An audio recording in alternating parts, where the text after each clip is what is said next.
भाजपा के पास event management के तमाम गुण वाले गुरुओं की कमी नहीं। शायद यही कारण रहा होगा कि मोदी ऑस्ट्रेलिया के सरकारी कार्यक्रम स्थगित होने के बावजूद सिडनी कार्यक्रम में शामिल होने का लोभ संवरण नहीं कर पाए। उन्हें जरूर भरोसा होगा कि उनके बूते फल फूल रहे चट्टे बट्टे इस कार्यक्रम को एन केन प्रकारेण हिट करा ही देंगे। लेकिन वास्तव में हुआ क्या? इस वीडियो में हम आपको उसी की झलकियां दिखाएंगे और बताएंगे हमारे विश्व गुरु में कितना दमखम है। मेरा नाम है किसलय, आप देख रहे हैं YouTube पर फैक्ट फोल्ड चैनल।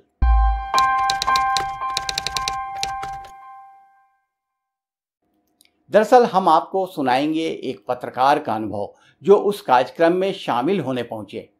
नाम है विवेक आसरी। 1.5 दशक से पत्रकारिता कर रहे आसरी ने नवभारत टाइम्स से शुरुआत करके जर्मनी में डाइचे वेले होते हुए ऑस्ट्रेलिया पहुंचे। आजकल वहीं रहकर पत्रकारिता कर रहे हैं। मोदी की यात्रा की सुना तो उत्सुकतावश सिडनी शो देखने पहुंच गए। इस बारे में उन्होंने अपने फेसबुक पर लिखा है।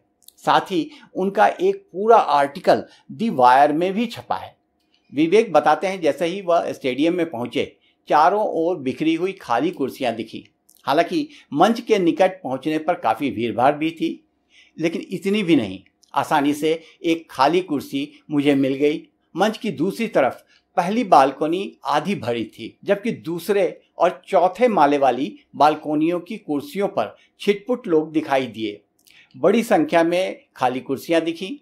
विवेक लिखते हैं, खाली कुर्सियों ने उन्हें आश्चर्य में डाल दिया, क्योंकि टिकट मुफ्त में बांटे गए थे। हफ्तों पहले से व्हाट्सएप ग्रुप में रजिस्ट्रेशन करवाने के लिए जोरदार प्रचार अभियान चलाया गया था। विवेक लिखते हैं, इस दृश्य को देखकर तो यही सवाल मन में उठा कि क्या वास्तव में लोगों को टिकट भी दिया गया था, या फिर भारतीय प्रधानमंत्री नरेंद्र मोदी का यह विजिट 9 साल बाद हो रहा था। विगत फरवरी से ही इसको लेकर प्रचार अभियान भी जोरों पर था। फिर कसर कहाँ रह गई? कुछ लोगों का मानना है कि मोदी के पिछले विजिट में फ्रेंड्स ऑफ बीजेपी नाम की संस्था की बड़ी भूमिका रही थी, लेकिन अब तो उस संस्था के एक पूर्व अध्यक्ष पर जबरदस्त तमगा लग गया है। उसे सिडनी के हाल के इतिहास में सबसे बुरे बलात्कारियों में से एक की उपाधि यहाँ के कोर्ट द्वारा दी जा चुकी है। इस प्रसंग में हमने एक वीडियो पहले ही बनाया था, उस वीडियो का लिंक ऊपर देख सकते हैं। उस पूर्व अध्यक्ष महोदय को ऑस्ट्रेलिया की अदालत ने कई महिलाओं के बलात्कार का दोषी करार दिया है। जाहिर है फ्रेंड्स ऑफ बीजेपी का बैनर जोरदार तरीके से वहां बदनाम हुआ है, जिसका असर शायद इस इवेंट पर भी पड़ा है। मोदी के इस कार्यक्रम की जिम्मेवारी एक नई नवेली संस्था के जिम्मे आई। संस्था का नाम है इंडियन ऑस्ट्रेलियन डायस्पोरा फाउंडेशन, यानी IADF। संस्था ने ऑस्ट्रेलिया वेलकम्स मोदी का नारा देते हुए लंबे समय तक प्रचार प्रसार किया। हालांकि संस्था का अपना वेबसाइट कार्यक्रम से कुछ दिन पहले ही प्रकाश में आया है। यहां तक कि संस्था का सरकारी रजिस्ट्रेशन भी विगत फरवरी में कराया गया। IADF की ओर से मिली जानकारी के अनुसार उनकी संस्था सीधा दर्शकों को टिकट बेचने की बजाय संगठनों संस्थाओं को टिकट उपलब्ध करा रही थी। कहा गया कि कार्यक्रम के कुछ पहले तक संस्था 350 संगठनों का रजिस्ट्रेशन कर चुकी है, जिनके मार्फत दर्शकों तक टिकट पहुंचाया गया। संस्था का दावा था कि कार्यक्रम के 2 हफ्ते पहले तक करीब 20,000 व्यक्तियों ने कार्यक्रम में उपस्थित होने के लिए रजिस्ट्रेशन करा लिया था। हालांकि बताएं कि उक्त स्टेडियम की क्षमता मात्र 18,500 लोगों की बैठने की है। तब संस्था ने कहा था कि आम लोगों के लिए भी अलग से टिकट उपलब्ध कराया जाएगा। क्षमता से अधिक दर्शक होने की स्थिति में स्टेडियम के बाहरी इलाके में बड़े बड़े स्क्रीन लगाने की व्यवस्था होगी, जहां दर्शक खड़े होकर कार्यक्रम का लुत्फ उठाएंगे। विवेक आसरी आगे बताते हैं, लेकिन कार्यक्रम के दिन वस्तुस्थिति एकदम भिन्न थी। लगभग आधा हॉल खाली था। यहां तक कि VIP गेस्ट वाले इलाके का भी यही हाल दिखा। विवेक कहते हैं कि मेरे बगल में मौजूद एक व्यक्ति ने तो यहां तक कहा कि पिछले दिनों टेम्पल फेस्टिवल में भी इससे अधिक उपस्थिति देखी गई थी। विवेक आगे बताते हैं, उधर मंच से एक उद्घोषक ने घोषणा की कि 25,000 लोग पहुंच चुके हैं। इस पर उनके बगल में बैठी डेली मेल की एक पत्रकार ने चौंक कर उनकी ओर देखा और पूछा, ये 25,000 का दावा कैसे कर सकते हैं, जबकि स्टेडियम की क्षमता ही मात्र 18,500 की है। और ये खाली कुर्सियां। विवेक जवाब में मुस्कुराए और उसी हाव भाव में जवाब भी दे दिया। विवेक आगे बताते हैं कि उनकी सीट के पास ही स्टेज से सटे हुए कई भारतीय जर्नलिस्ट अपने अपने चैनल के लिए लाइव ब्रॉडकास्ट कर रहे थे। एक ने घोषणा की, हॉल बुरी तरह से जाम पैक्ड है, माहौल जबरदस्त उत्साहित और उत्तेजित है।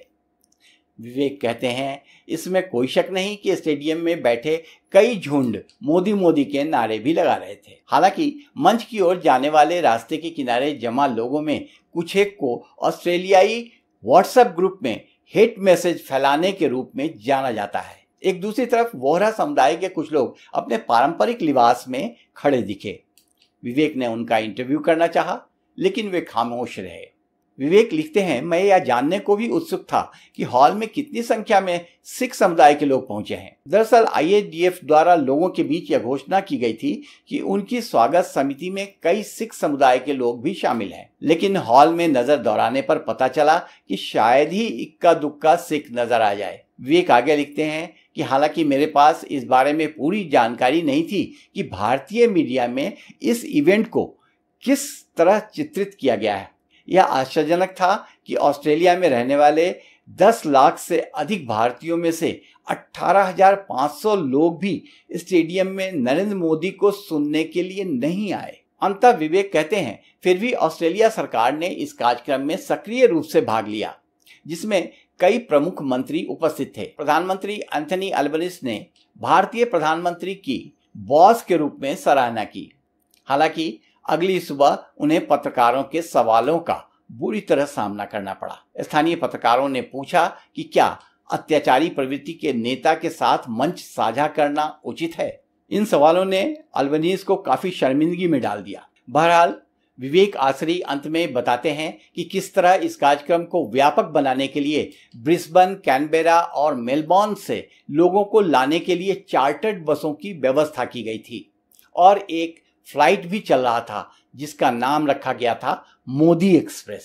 विवेक आसरी ही नहीं, ऑस्ट्रेलिया के स्थानीय अखबारों ने भी नरेंद्र मोदी की इस यात्रा को जमकर उछाला है, जो हमारे देश की मीडिया के समझ से परे लगता है, अथवा जानबूझकर भारत की मेनस्ट्रीम मीडिया मोदी भक्ति में लीन होकर विश्व गुरु को ब्रह्मांड गुरु बनाने की जीतोड़ कोशिश में लगी है। यह वीडियो कैसा लगा? अच्छा लगा तो लाइक करें, अपने मित्रों परिजनों से शेयर करें। अब तक हमारे चैनल को सब्सक्राइब नहीं किया है तो तुरंत सब्सक्राइब करके बेल आइकॉन जरूर दबा दें ताकि आने वाले वीडियो आपको समय से मिल सकें। धन्यवाद।